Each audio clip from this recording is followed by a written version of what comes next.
Good evening and welcome. Oh no, it could be. We're no longer on radio, are we? No. All right, cool. We have no more restrictions. This is weird. All right. In the red corner, wearing red and black trunks is. In the other corner.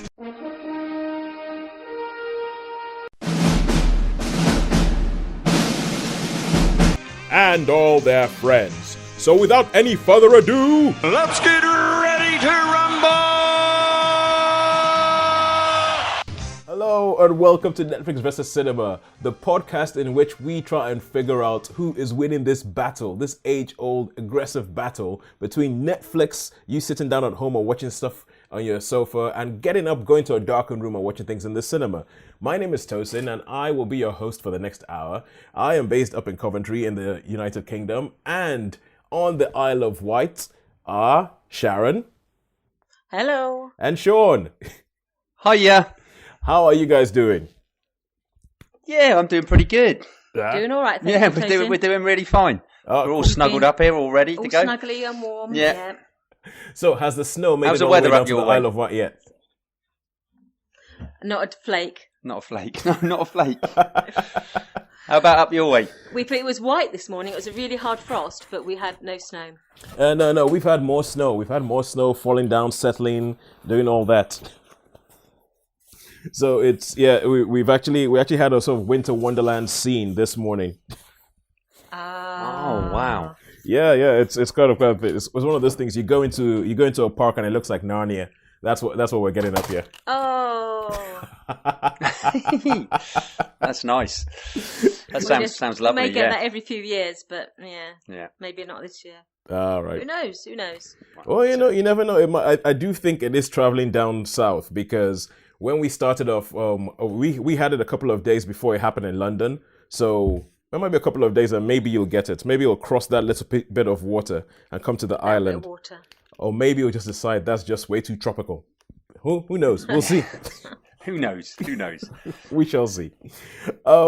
Anyway, this week, we are recording this in the week that the Oscar nominations for 2019 have been released. And as if they are listening to us and talking about our central theme, everybody's talking about the fact, okay, obviously, whenever the Oscar nominations come out, there's a whole bunch of stories that are coming out of it. Like, for instance, Black Panther's received 7 nominations, including a nomination for Best Picture. Black Klansman is up for a couple of We're looking Oscars. at the best. Yeah, I must say that we're looking now at the Best Picture nominations: Black Panther, Black Klansman, Bohemian Rhapsody, favourite Green Book, Roma Star is Born. My quick ones on them: Black Panther, yes, that's a good shout. Black Klansman, probably my second favourite film of the year. I rated A Star Is Born. I liked that one. Yeah, Star is Born. I think we I spoke like about that one. that. It fell down And- a little bit at the end, I thought. Yeah, but I liked it. And I like Bohemian Rhapsody, but we're going to talk about that we more are. later Yeah, on. and I like Green Book. Yep. And I like Vice as well. So there's some interesting stuff. It's Yeah. a good selection, I think. It's a good selection, but the big story, I think, of this whole thing, especially relating to us, is that Roma, the film by Alfonso Cuarón, which most of the world will only ever see on Netflix, is up for 10 awards, which is is leading the race, the joint one with The Favourite, which... Is that the one we spoke about? Is that the one you spoke about? Roma, yes. Roma, yeah. Sharon, yeah. well, I haven't seen it yet, but No, I'm no. aware of it. Oh, It's right, on okay. Netflix, Yeah. yeah, none of us wow. have seen it yet. I keep saying Not seen of that. I keep saying I mean to watch it because I think, but obviously it's Alfonso Cuarón, and the guy is a bit of a genius, and almost everything he does, immediately people start yelling about, oh my God, Oscar, Oscar, Oscar, Gravity, Oscar. What's that one with Leonardo DiCaprio freezing? Revenant. The Revenant. Oh, Oscar. The Revenant, yeah.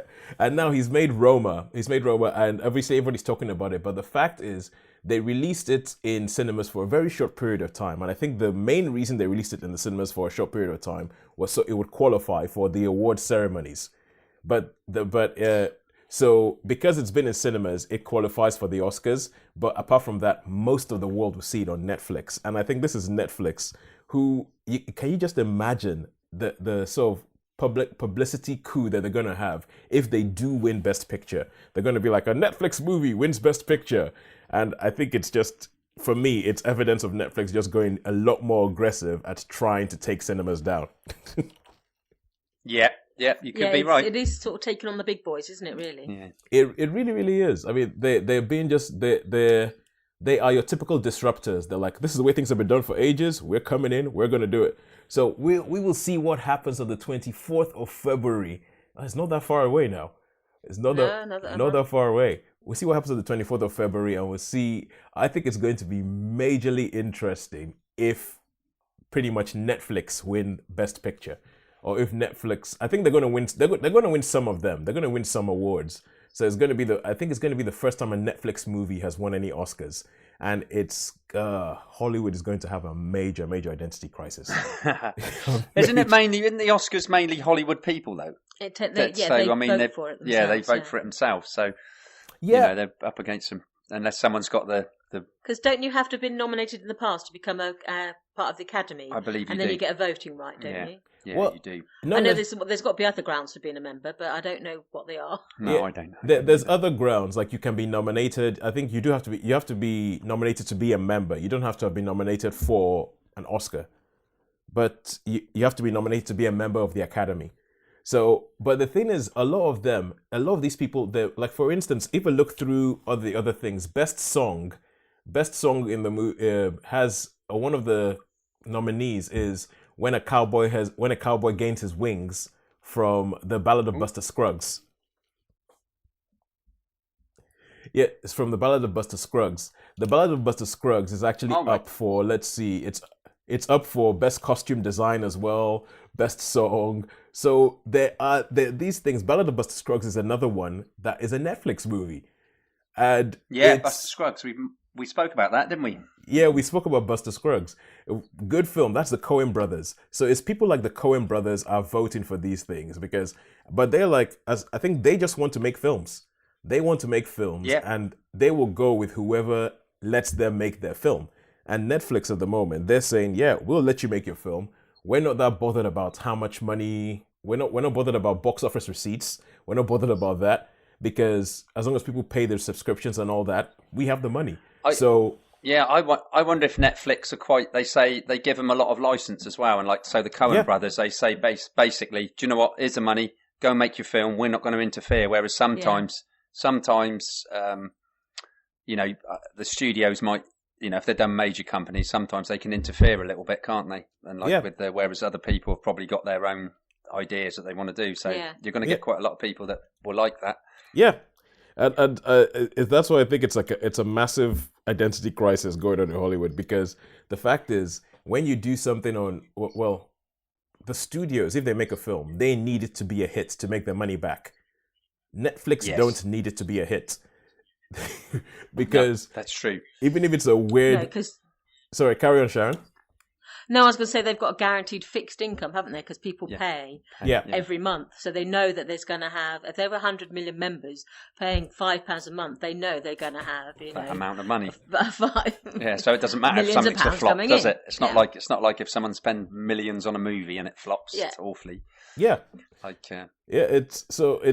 like Solo did, didn't it? Some big films didn't do very well, did they? Didn't do as well as they were thinking. Didn't make the money. It didn't do as well as, it wasn't a flop, but it didn't do as well as they wanted it to.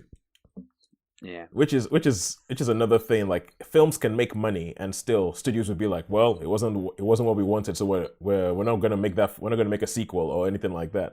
So it's a bit like you're showing a film I know you like, Master and Commander: Far Side of the World. Yes. Yep. Yeah. That film actually made money, but it didn't make enough money for them to want to make another one. No, that's it. Well, I think they've put this, like we were saying about Solo, haven't they put the next one on hold? Haven't they put the Boba Fett one on hold? Oh yeah, what, these sort of spin-off ones? Yeah, the spin-off ones. They've pretty much said they're not doing spin-off Star Wars stories anymore. They pretty much said, no, forget it, we're not doing that anymore. That one didn't make enough money.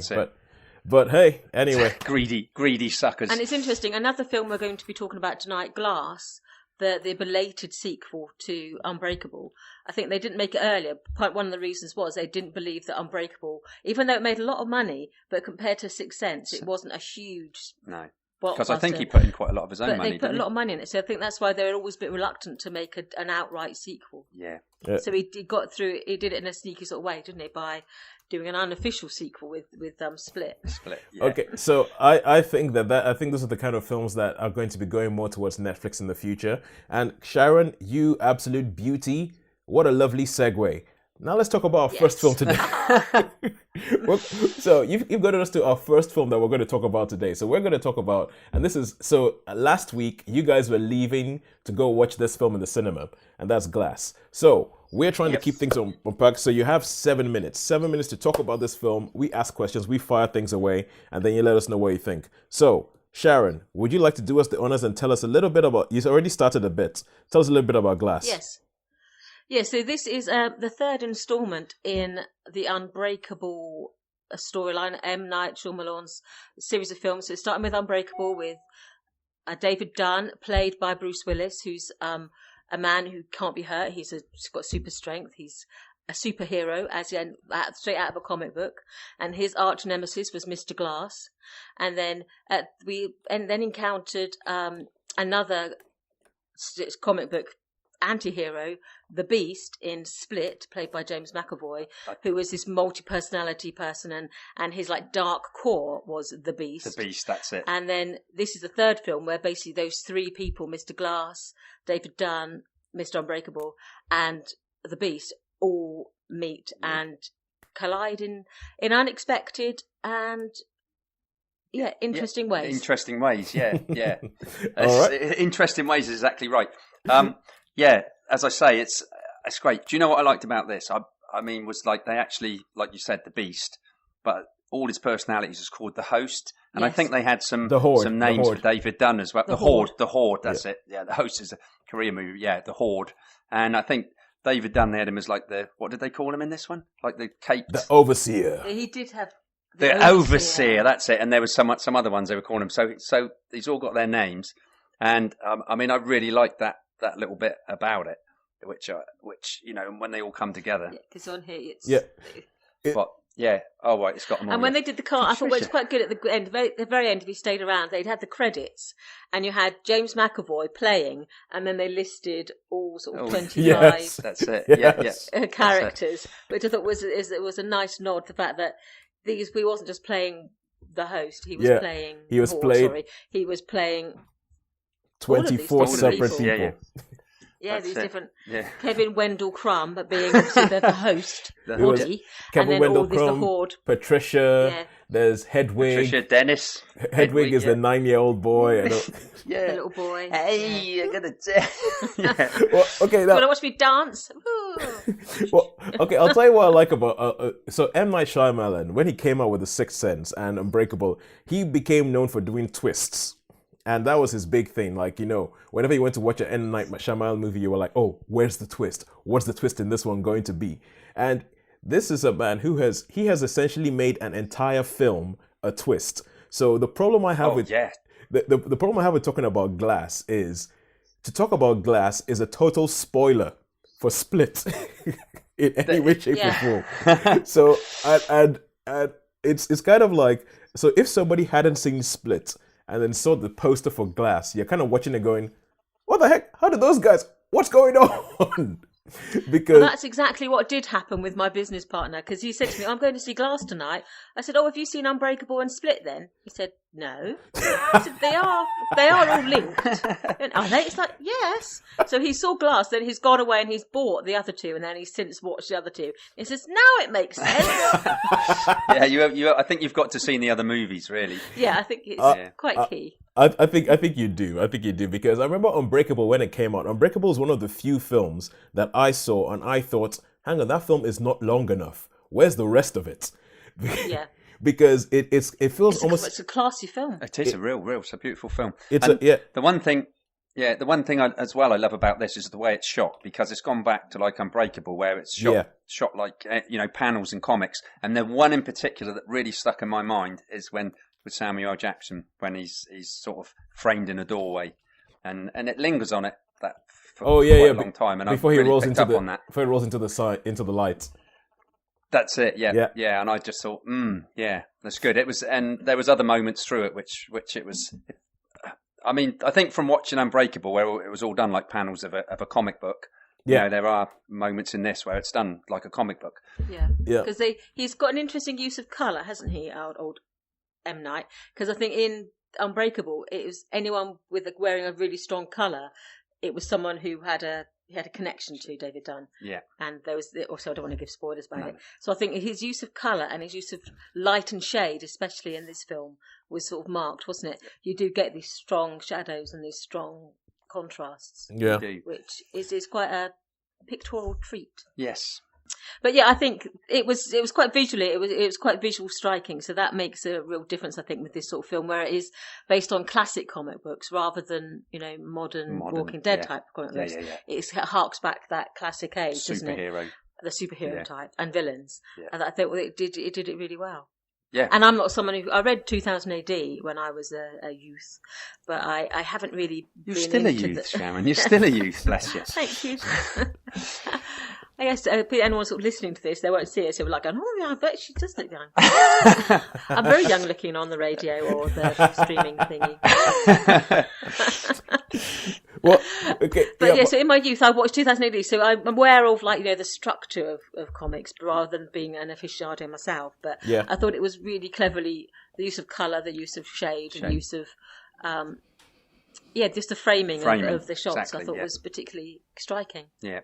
I'll tell you what I really like about this, because Unbreakable predated the superhero glut of movies that we have at the moment. Yeah, the Marvel-verse. Yeah, I mean, anybody who talks about, who's listened to me for any length of time knows how much I love the Marvel movies and I love what they've done there. But Unbreakable sort of predated that before superheroes were just sort of like a byword. It was almost kind of like, Unbreakable was like this movie that was almost made for the comic book nerd who hangs out in the comic book store. And I agree. Yeah. And so it was a small little, sort of almost like a small little, what's the word, chocolate box of a movie. Like it was like a little present. Maybe, a bit, and maybe a homage a bit to that golden age, or I think they call it the Silver Age, because their comics are in different ages, aren't they? It's the Silver Age of comics, I think. And I love the fact, and it's one of those films that, when I first watched it, I was like, ooh, they're doing something really clever here. I'm not sure what it is, but I know I like it. And I loved that Glass just felt like Unbreakable in that. So Unbreakable doesn't have like a big showdown. It doesn't have a big, right, we shall now tear down the tower and there shall be so much destruction. It doesn't have that. And the more Glass went on, the more I thought, they're pulling the same trick again. And I love the fact that they talk about comic books as a mythology. Like the whole thing that comic books are actually like a history book almost. Like the idea that somebody like Superman did exist. And it's just so like the vestiges of people and what human beings can do in a higher state of evolution that has trickled down time and has become comic books.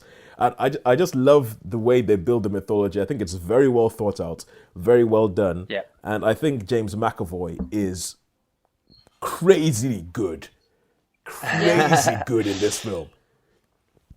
I mean, they're all distinct. It's him, but they're all distinct personalities, aren't they? And they're recognisable. So. I mean, the body language, everything is so totally different for all the different characters that he plays in this film.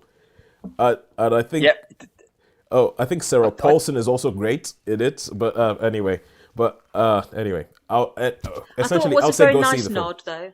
What? Yeah, I would again. But what I thought was a really nice nod was the fact that all of the actors from Unbreakable returned in this one. Said about that. Yeah. At the time we looked and thought, it is actually the son, Scott's mother. Yeah.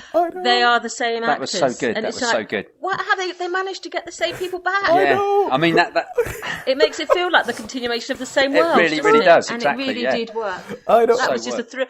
Yeah, I think for me that was I almost sort of like squeed in the cinema when I realized that it was the same kid from Unbreakable who they brought back like 19 years later. Yeah. I was like, oh my God! But okay, anyway, we have got over our time for this. I love this film. How many stars would you guys give it? I give this a 4. I'd give it a 4. I gave it a 4 as well. I gave it a 4. I mean, I could talk about this film for a lot longer than we've given ourselves time to do it. We could but indeed. So anyway, I really, really like this film. Okay, cool. Now let us go on to, we are what we've decided to do is that we've decided that each one of us is going to bring an offering, if you will. So we will bring an offering to the podcast each week. We'll each bring a cinema movie and a Netflix movie. So I'm going to put up BirdBox, and I think Sean, this is the one that you put forward, isn't it? Yes, yeah, BirdBox, yeah, the Netflix original. Yep. So starring Sandra Bullock. Yep. And I think you've seen this as well. I've seen this one as well. You've seen this as well, yeah. Okay, well, basically, this is a story about something's happened. There's some event that has happened, so it's I don't know, you wouldn't call it an apocalypse, would you? But it's like it's a catastrophic event. This worldwide catastrophic event. This worldwide catastrophic event has happened, and so it's like a little bit of a survival movie, and it's about Sandra Bullock is this character that has to take some children. She takes it away to to safety, if you will, and so it's really an adventure story, I think, in this group of people. But there's a twist, though, isn't there, about this? Yeah, there is a twist. I think it's obvious because people have seen the posters and they've been. Yeah. But basically, this catastrophic event is triggered if you actually see this thing. We never see it when we see the whole story through the eyes of the characters. Okay. But yeah, if you see this thing, it creates you to want to. It has different reactions on different people, but for the majority of the people who see it, that makes them want to kill themselves. Right. So you have like this spontaneous acts of suicide. And so what people have worked out very early on is if you don't see it, it can't affect you. Yeah. So they go around outside blindfolded. So they have to escape and get to this safe place. But the key is they're all blindfolded. They are all blindfolded, aren't they? But the thing is I mean, if anyone's ever seen the film Skyline, have you ever seen Skyline? Yes, I've seen Skyline. I mean, I think this film, for me, borrowed from a lot of other films, from The Happening. It's sort of reminiscent of The Quiet Place as well, because in that one they had to be silent, and this one they can't see. They can't see, yeah. So for me, I think it was too many other movies in it. To me, it was. I didn't think there was anything. I found nothing original in this movie whatsoever. I don't know about you, and I mean, as it went on, I was thinking, it's cliched and it's just borrowed from so many sources, and I immediately thought of Skyline. There were some moments where I thought of The Happening, like you say, A Quiet Place, and I'm not really sure what I wanted to be, this film. Yeah, because in some ways it's like an eco-apocalypse where it's like the world has turned against its inhabitants, but it's also, it sort of borrows from different... Oh, it's from lots. From different genres, yeah. I mean, I quite liked it because I think I quite liked her character. I think it all depends on whether you root for Sandra Bullock or not. Yeah, exactly. I mean, I do in some things. Because she's not a likeable character in this. She's quite hard. Not. She's brutal. She's determined that she's going to survive, and the people around her, she wants them to survive.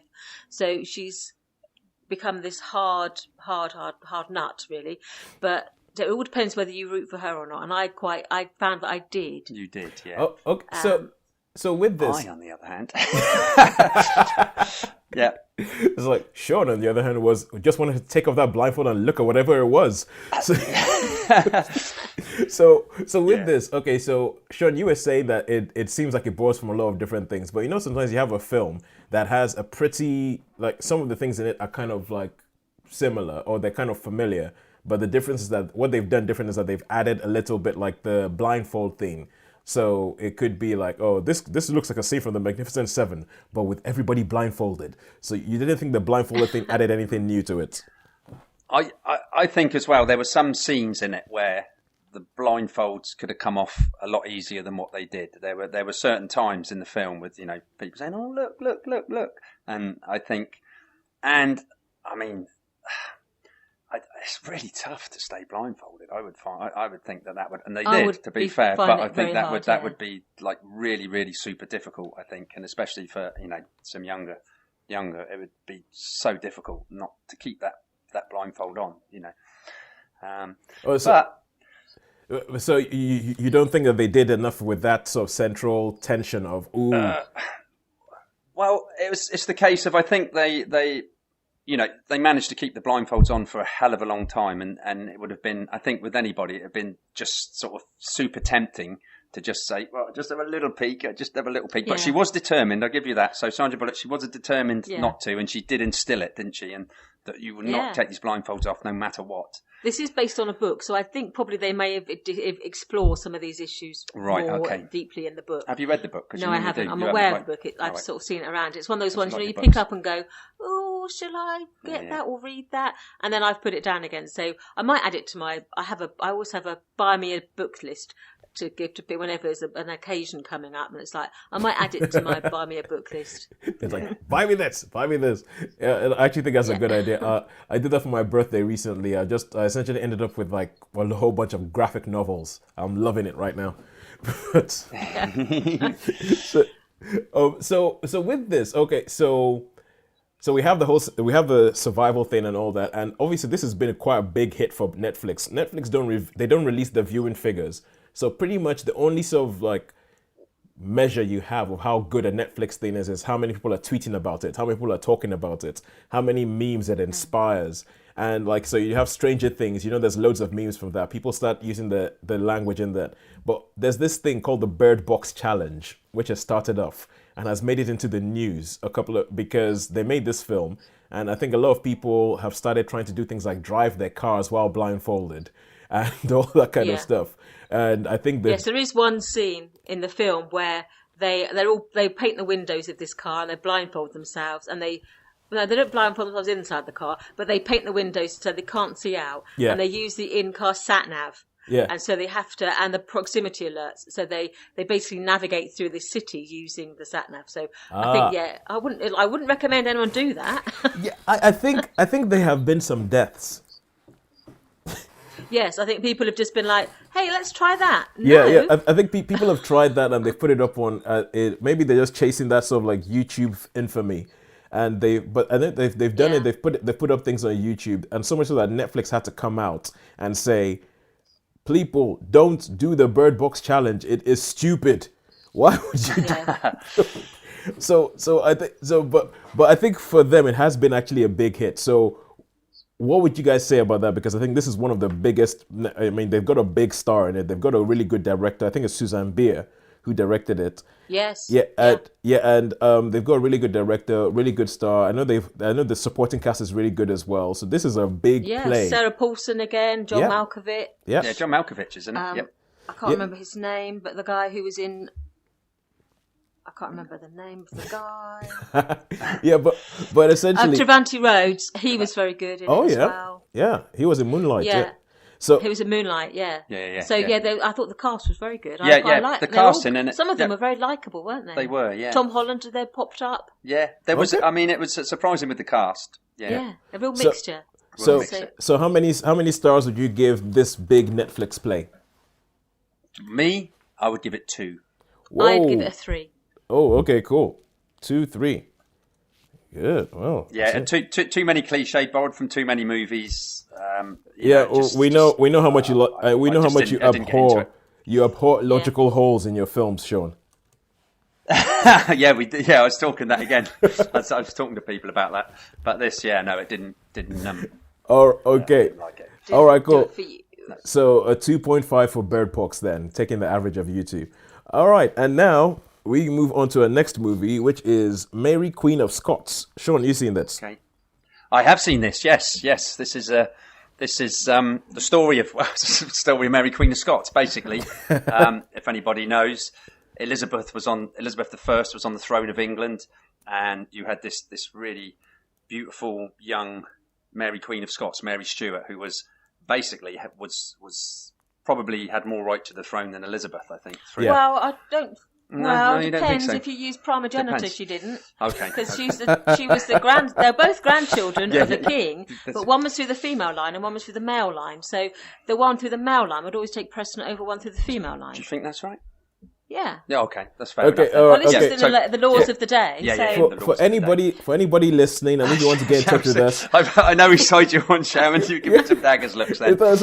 So for anybody who's listening, that if you're listening, you want to get in touch with us on Twitter, we're at Netflix versus Cinema.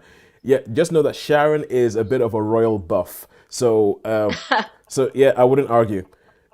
No, I don't argue. No, that's fair enough. Well, I know some because I saw the trailer for this film. Sorry, and then there was one scene where it takes about, I am your queen. I was thinking, hang on a minute, let's go look this up. So I did actually go and look up the family tree to see where they were connected. And I was like, no. Okay, not if you come through the male line and you come through the female line. Then if we were going Wars of the Roses, I'd be all right. But the Tudors, I'm not. Yeah.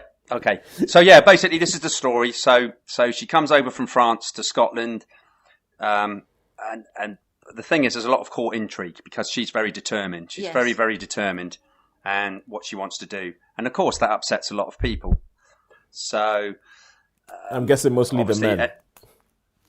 All the men, basically, that mainly the dukes and because there were Scottish dukes as well, the Scottish noblemen, even a stepbrother, her stepbrother, he's got designs on the throne himself, so obviously there's a bit of a falling out there, and in England as well, obviously. Elizabeth is unmarried. Yeah, Elizabeth is unmarried. All the advisors, they're like, you've got to be careful. So basically, the story is you've got these two women. And you've got their advisors, whatever, which obviously they're not keen on women. So they try to be manipulative, and they try to, cause the different types of problems. You know what I mean? They want to get rid of that. They want what they want. The men have got the ulterior motives, especially more so in Scotland, because Mary is so determined.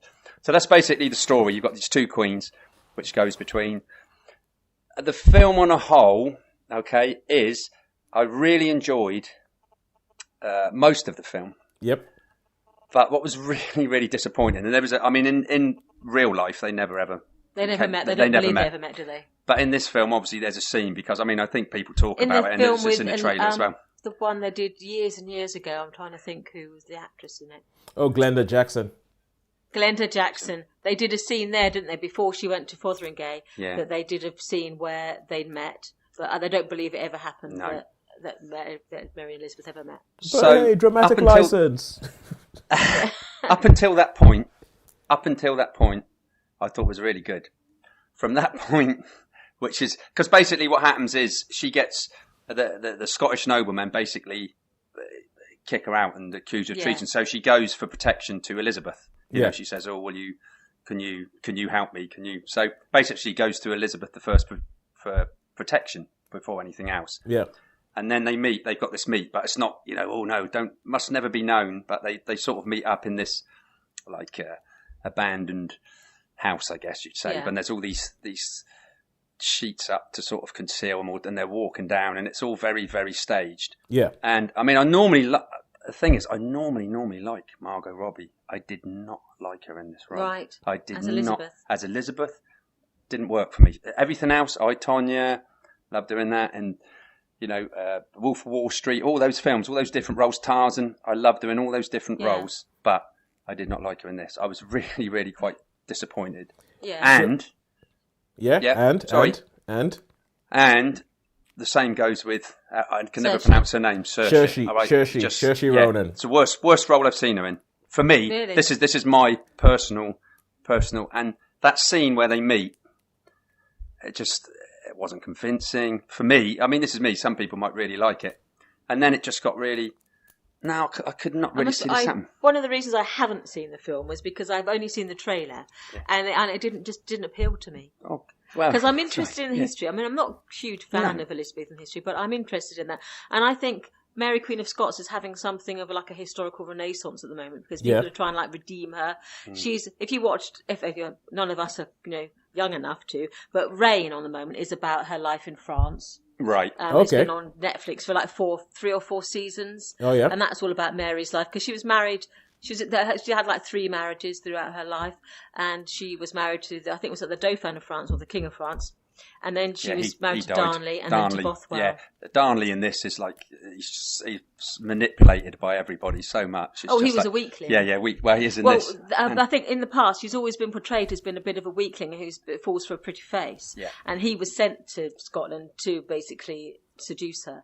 And then there's the whole Bothwell thing where some people now believe that he compromised her deliberately, and that's maybe a polite way of saying that he actually raped her. There's some historians believe that she only married him to save her reputation because he had compromised her. So they're trying to redeem her a little bit, but I don't know how they've handled it in this film. But, well, I didn't like it because some people call her the tartan trollop and some people don't. Okay, so anybody who's watched the trailer would know that Sean, does your dislike of Margot Robbie in this film have anything to do with the fact that they uglify her?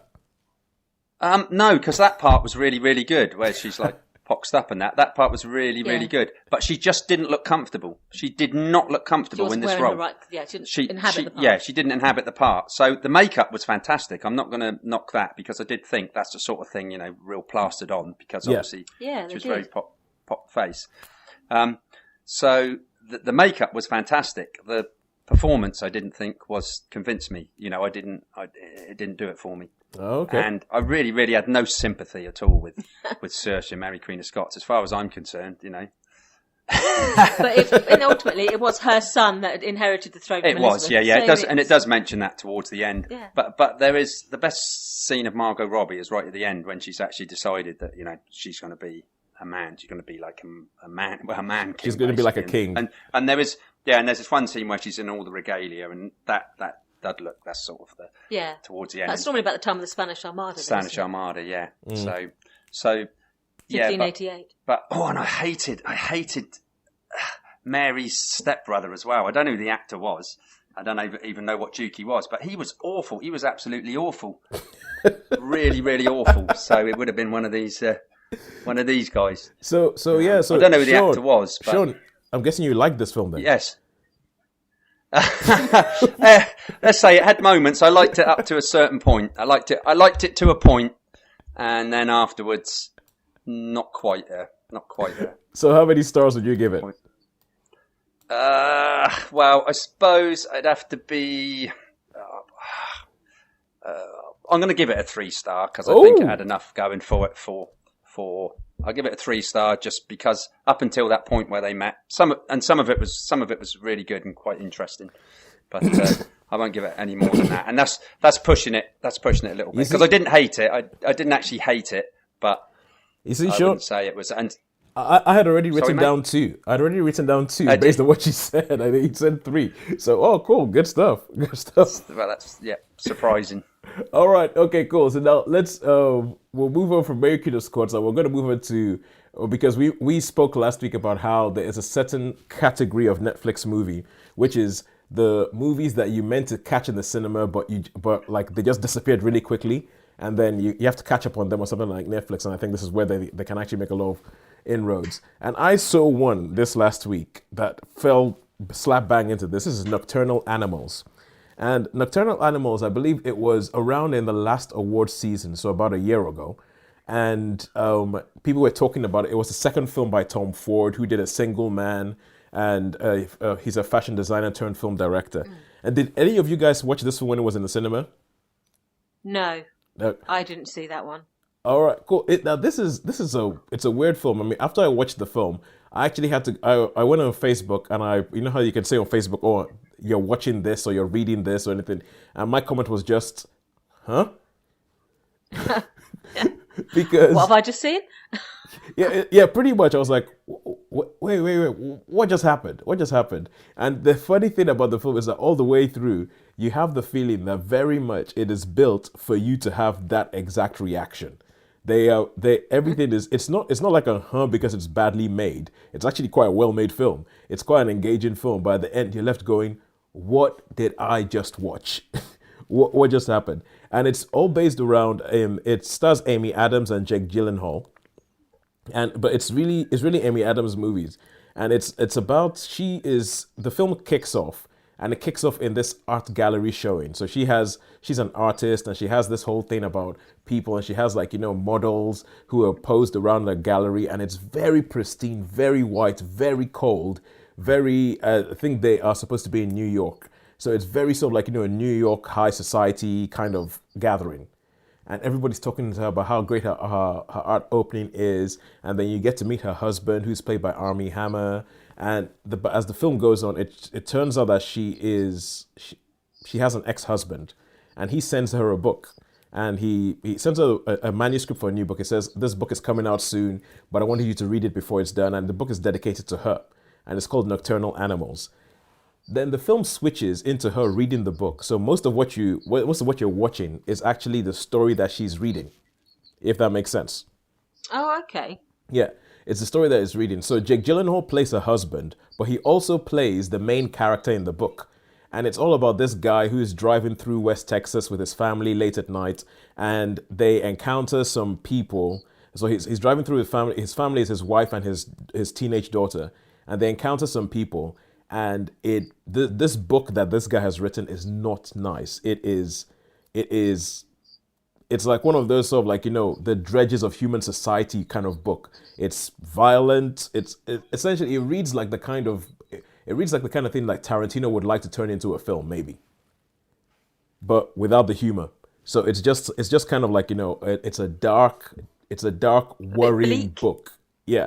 And so, and as she reads through the book, you keep cutting between her life in real life and the book, and it turns out that she left him, and she left him in quite a horrible way, and she hurt him quite badly. And he used to call her a nocturnal animal. The book's called Nocturnal Animals. So you start seeing like parallels between what's happening in the book and in real life. So it gets weird. It gets weird. So I don't mind weird movies. Yeah, well, I think sure you might like this. You might like this because you're watching it, and it's the kind of film you spend almost your entire time watching the film trying to figure out what they are doing. Not just so you're trying to figure out what's going on one hand, but you're also trying to figure out what they are doing. What are they trying to tell me? What's going on there? Ooh, was that significant? Oh, that character in the story was lying down in exactly the same way as that character in real life. But how could that have happened? Because he wouldn't have known that. And and in the story, the main character played by Amy Adams, Susan, has red hair, and in the story, the man's wife has red hair, and the way the film ends, the film, it's kind of like, imagine if I'm telling you a story, right, and in the middle of a sentence, that's how the film ends. Oh, right. Okay. We thought that was good, Tozen. I thought we'd lost you there for a minute. I was like, oh my goodness, that was perfect timing. No, honestly, the film kind of ends like that. You just go, huh?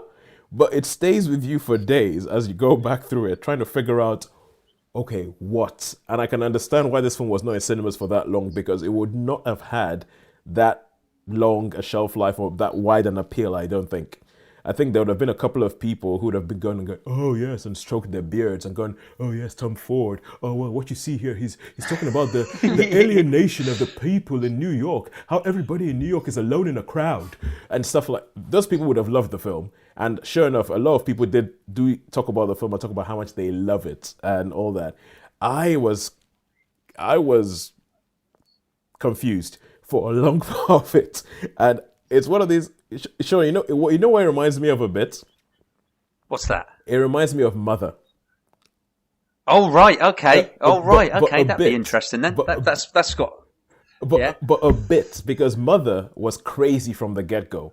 You knew it was crazy. You didn't expect it to make sense. You knew it was allegorical. So you just hung on tight and just waited until the end of the film, and then you went, okay, cool, let's see if we can piece this together. This, on the other hand, looks normal.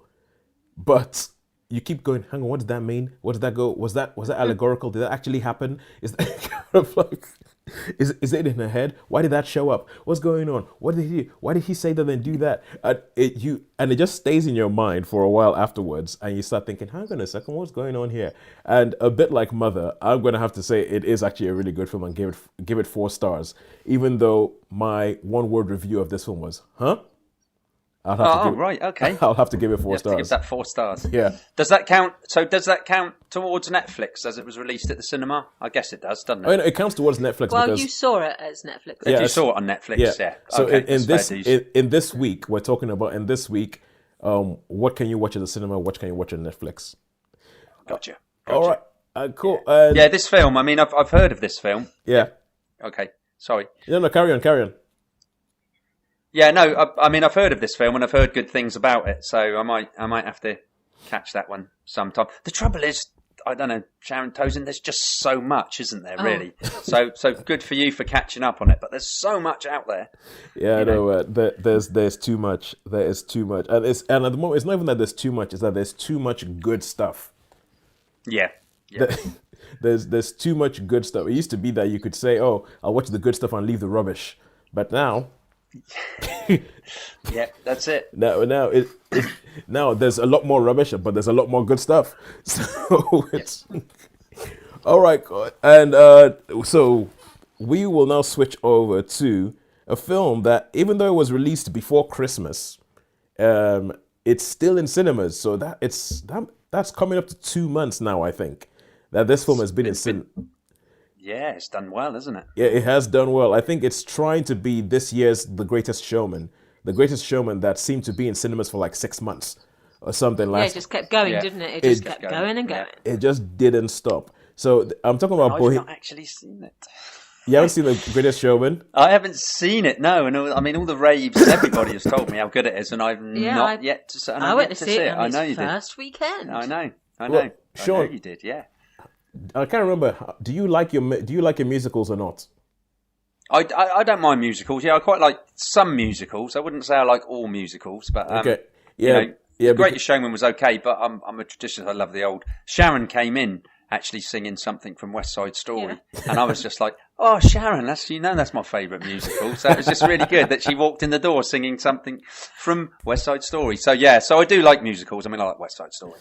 That's my favourite. You might like The Greatest Showman. Is this a musical or is this a biopic? It's a biopic, isn't it?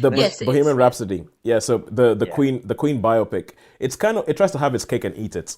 So Sharon, you were saying something about it.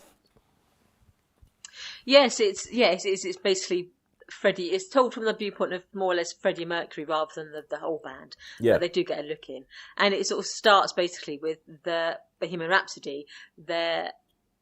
Some people could say it was their masterpiece, but it's sort of like almost a launch. It wasn't their first song, but it launched their career as people who were willing to do something different, who weren't going to follow the crowd. They were going to set their own trends, and then they'd sort of follow their own instincts, and that's what they more or less did throughout their lives. And I think the film has almost like has mirrored their own careers in that the critics didn't love this film, but it was hugely popular. And I think their albums in the past have not been critically welcomed, but they've been hugely popular. They have been. So I think it's been that contrast, thing. Isn't it, between having that critical success and having popular success? Because who hasn't got a Queen album stashed away? Well, exactly, and it is basically really they weren't a fantastic musical. They were a pop group, so they were basically a pop group, and I agree with you. They're very, very popular, great song. And I can remember, I mean, A Day at the Races, Night at the Opera, Sheer Heart Attack. So I remember all the albums that used to be great, and we'd play them for like hours. And I was at a party when I was about 16 once, so we were 17 maybe, and we had this party, and like the neighbours complained, it was my mate's house, and they were saying, we played Sheer Heart Attack like just over and over again, So so I do remember it, and I do like Queen.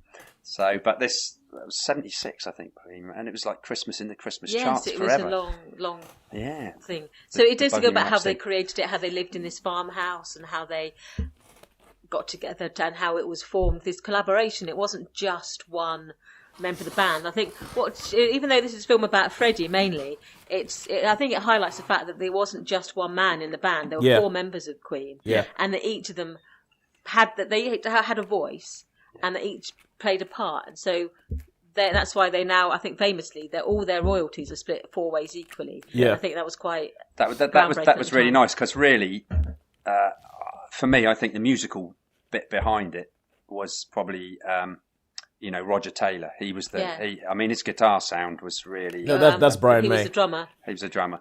Brian May. Yeah. So it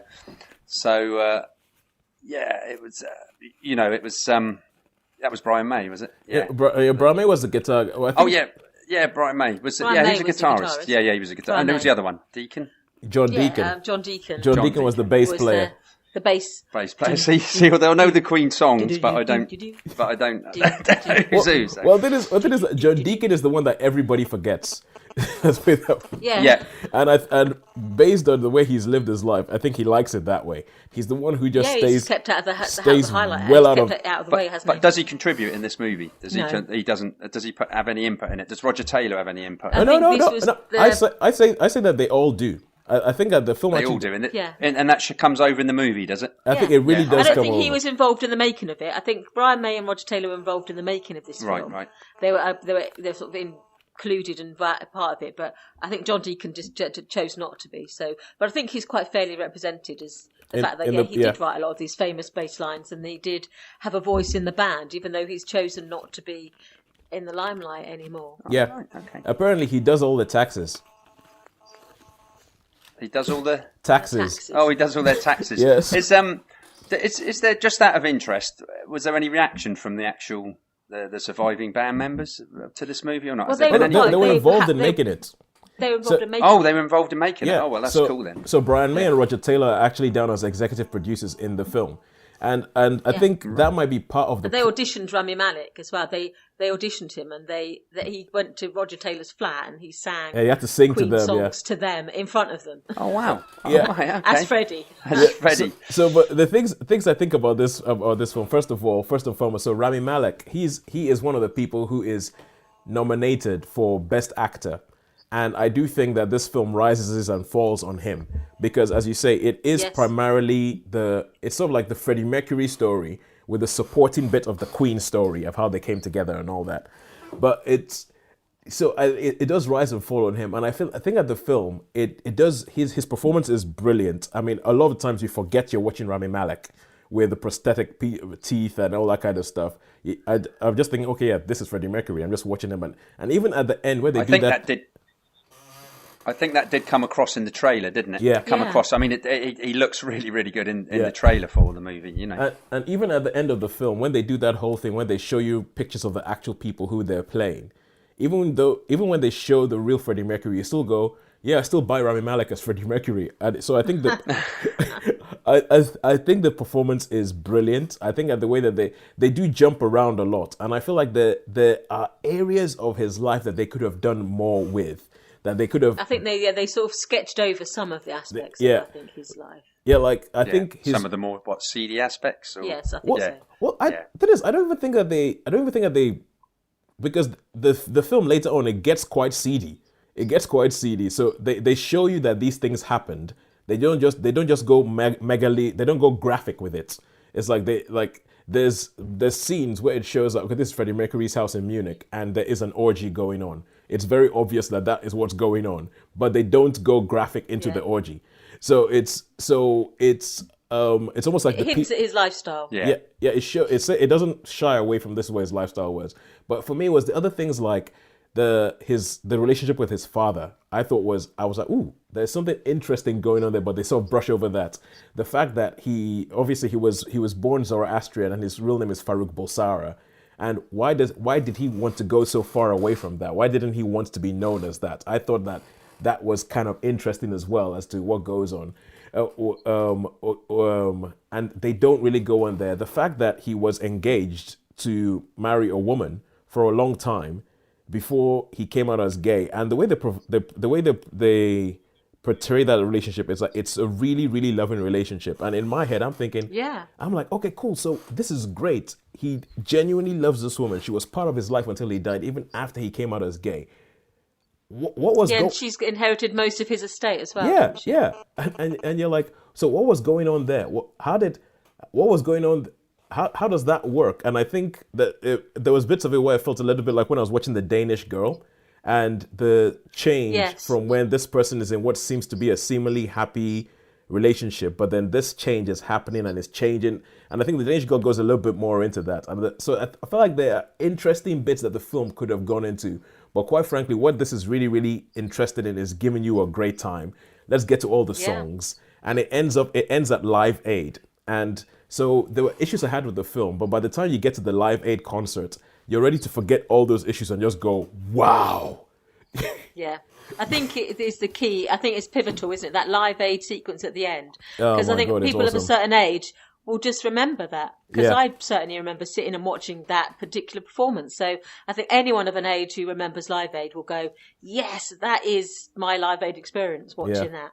Even if it was only watching on the television, not being there live. But that for most people, if you say, what was your Live Aid experience? Mine was like Bob Geldof swearing, and they include that in the film. And Yeah, they do. and the Queen bit. Yeah. I can only remember the single. Yes. So, I mean, I did see it. I did watch it. And I think I even recorded it on videotape at one time. Yeah. But I mean, I know Queen Ron and I was aware of some of the others, but I really don't remember it. That's terrible, isn't it? No, really? it's not. Well, so it didn't have an impact on me. I remember Status Quo, and then I remember Stay Queen. with the first on, weren't they? Yeah, the first I believe on. they were the first on, yeah. Well, I was Rockin' never all over And the then world. I remember the finale. I remember the finale where they start singing the different words to "Do They Know It's Christmas?" Right. And I just thought, "Well, you're making all these words up now." So Yeah. so yeah, I thought it was. It was good.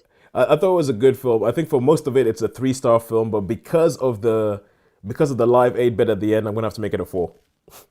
Okay. I would go Okay. with the same. I'd probably Yeah. give it a 4 as well, based on the fact that yes, it took you straight back to my living room, 1980, whatever it was, watching Live Aid at home. And So is it just Queen on Live Aid, or was it there's some other stuff as well? So you see other bands coming and going, but it's mainly the Queen footage Yeah. of Live Aid. yeah, the proper footage? No, they recreate it almost they entirely. recreate it. They recreate it That'd be interesting, eh? and it just makes you think. It makes you think that like Freddie Mercury was a bit of a one-off.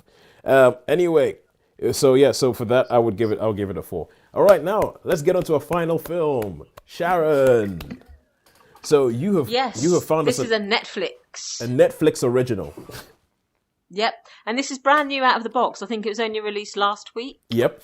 So it's called Io, Last on Earth, which is its subtitle. And again, it's like almost mirroring one of the earlier films we talked about, BirdBox, which is a Netflix original. This is an eco-apocalypse. So we're in a situation where we're at some point in the future, we don't know when, and you see this woman who's wearing a face mask and has breathing apparatus on, and she's exploring obviously an abandoned, overgrown, sort of crumbling world as we know it. And then you see her riding like a quad bike to this sort of like biodome in this isolated house in like this clear bit, and on the road it says like clean air or something.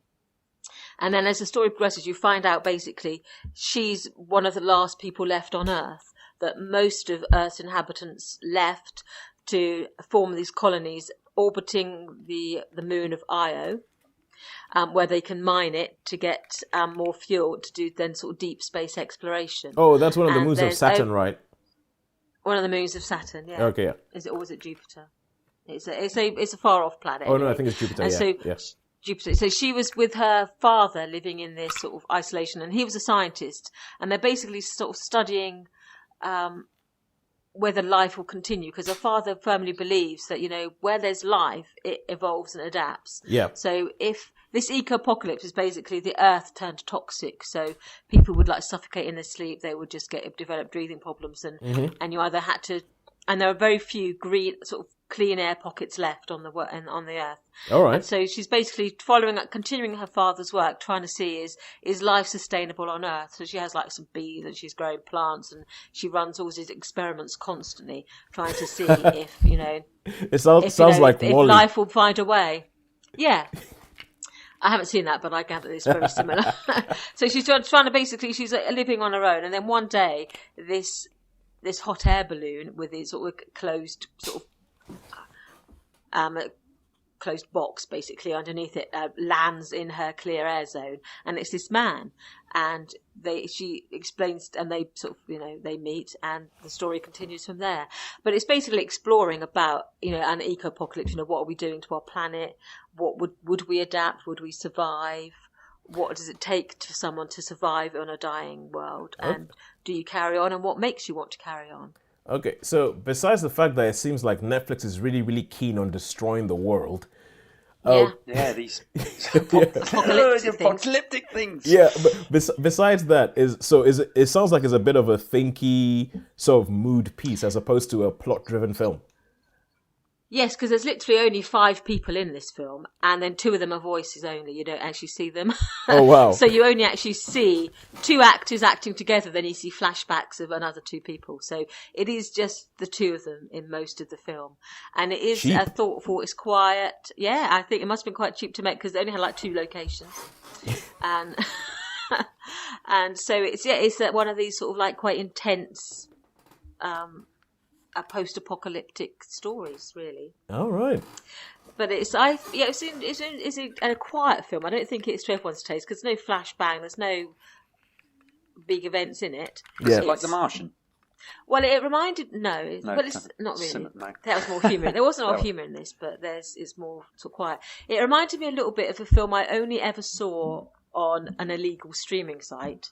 Right. I don't think it was ever released in this country, and it was called, I don't want to use American things, but it was called Z for Zachariah, but I think the Americans knew it was Z for Zachariah. Right. Oh, yeah. And that featured Margot Robbie as a woman who was left living on her own, and then not just one man, but 2 men appear, and it causes all sorts of chaos. Oh, dear. And so this is, and that was Margot Robbie and Chris Pine and Chiwetel Ejiofor in Z for Zachariah, and this is Margaret Qualley and Anthony Mackie. Oh, Anthony as Mackie. the 2. Ooh, I like him. So it creates obviously there's issues of relationships, and this issue of is there a future together? Is there not a future together? That sort of thing. So that's the only film I could compare it to was Z for Zachariah, which I don't think anyone has ever heard of. No, I've not seen that or heard of it. But I caught that because I thought, that looks intriguing. Yeah. So I watched, so I'd say it was more of a companion piece to that. All right. But I thought it was an interesting little film, but it's called I.O. Last on Earth. Oh, right. Cool. So what would you give it? That's interesting. I would give it a 3. I don't think it's everyone's cup of tea. And I was thinking about it afterwards, thinking... And it left at the I don't want to give any clues about it, but some aspects I was thinking it was a bit like inconclusive. Okay. But I thought I enjoyed it as a quiet sort of science fiction, thoughtful thing. So I enjoyed it. So I would give it a 3 as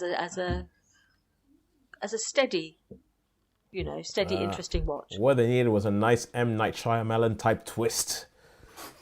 It's like, yes, that's what it needed, but it wasn't quite. Guess what? No Guess what? twists in this one.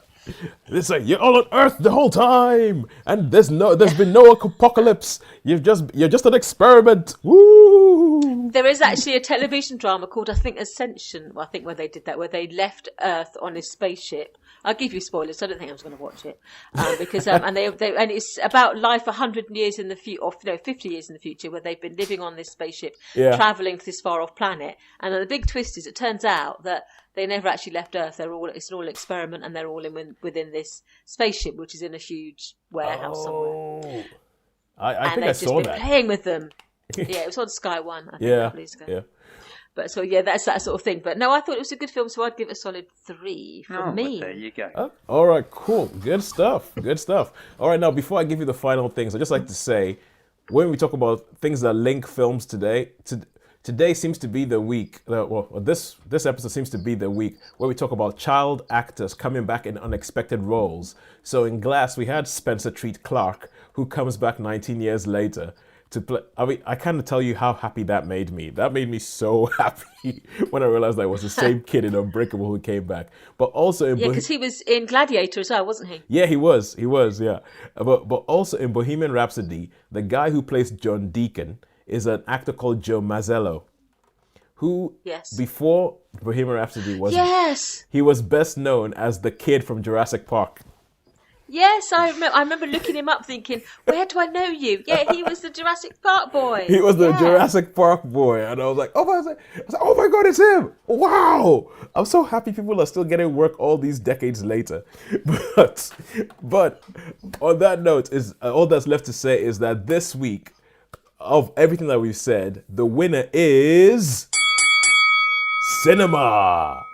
Oh, well done, we've got Cinema. a winner this week. Yeah, Cinema. Last week was a draw, wasn't it? It's more or less been tied, hasn't it? Quite close. The week before, Netflix took it, and now we actually have that. We said this week we had a better time going to the cinema to watch these films than we did staying at home watching Netflix.